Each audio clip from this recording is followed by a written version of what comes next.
देश का सौभाग्य है, मोदी जी तीसरी बार शपथ ले रहे हैं। विकसित भारत का संकल्प पूरा होगा, जन कल्याण होगा, देश विश्व गुरु बनेगा। देखिए, हमको जानकारी नहीं है, अभी हम जा रहे हैं, बात करते हैं। अगर ऐसा कुछ आया होगा तो आपको बता देंगे, छुपाने की कोई बात है नहीं। लेकिन अगर मौका मिलता है तो हम लोग के लिए खुशी की बात है, हमारे पार्टी के लिए बड़ी बात होगी।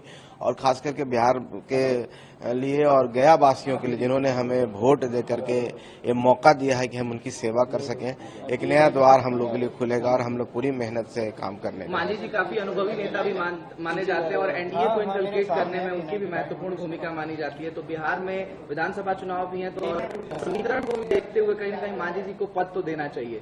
देखिए, निश्चित तौर पर मांझी जी का कैरियर 42 साल का कैरियर है और सभी जगह पर काम कर चुके हैं, बिहार के मुख्यमंत्री भी रह चुके हैं।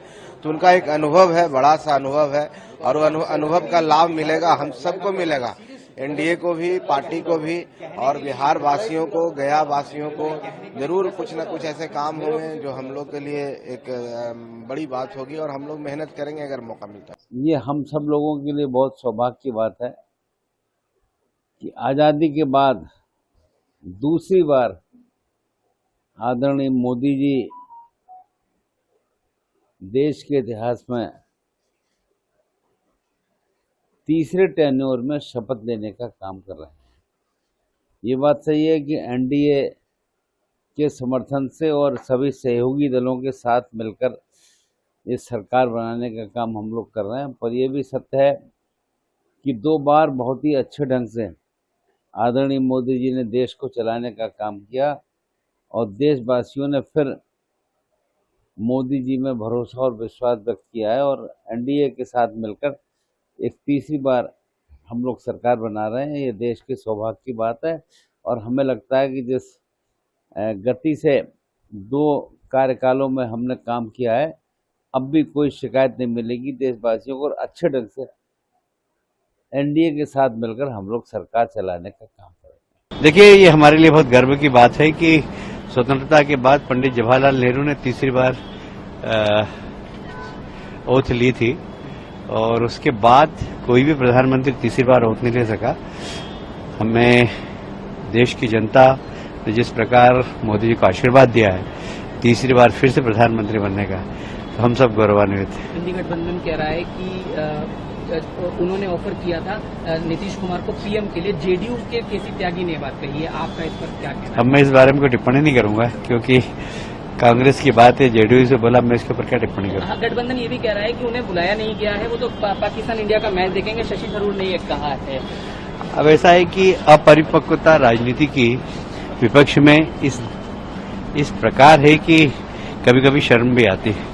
ऐसा कैसे हो सकता है कि ओथ सेरेमनी हो और उनको निमंत्रण नहीं जाए?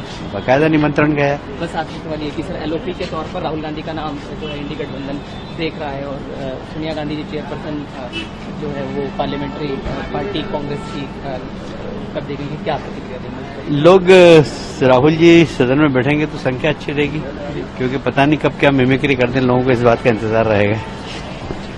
ये वो लोग कह रहे हैं जो बहुमत से कोसों दूर है, जिन्हें 3 का अंक भी नहीं छू पाया, वो इस तरह की बात कर रहे हैं।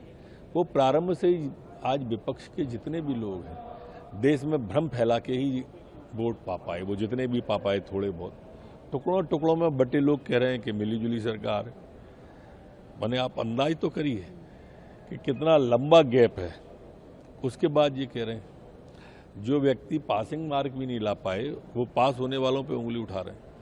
ममता बनर्जी का भी कहना है कि मुझे खेद है, लेकिन ये असंवैधानिक अवैध पार्टी है, उसको मैं शुभकामनाएं नहीं दे सकती, और मैं सभी सांसदों से कहूँगी उनकी अपनी ही पार्टी में फूट है, तो आगे दिखाई देगी। इन लोगों की शुभकामनाओं की आवश्यकता भी मेरे को तो ऐसा प्रतीत नहीं होती जिस तरह की बात वो कर रहे हैं। लेकिन निश्चित रूप से देश के लिए आज अच्छा क्षण है, वैश्विक नेता है माननीय मोदी जी। प्रधानमंत्री जी खुद ही कह चुके हैं कि इस बार बड़े निर्णय और कड़े निर्णय होंगे, और बड़े और कड़े निर्णय होंगे तो निश्चित देश आगे जाएगा।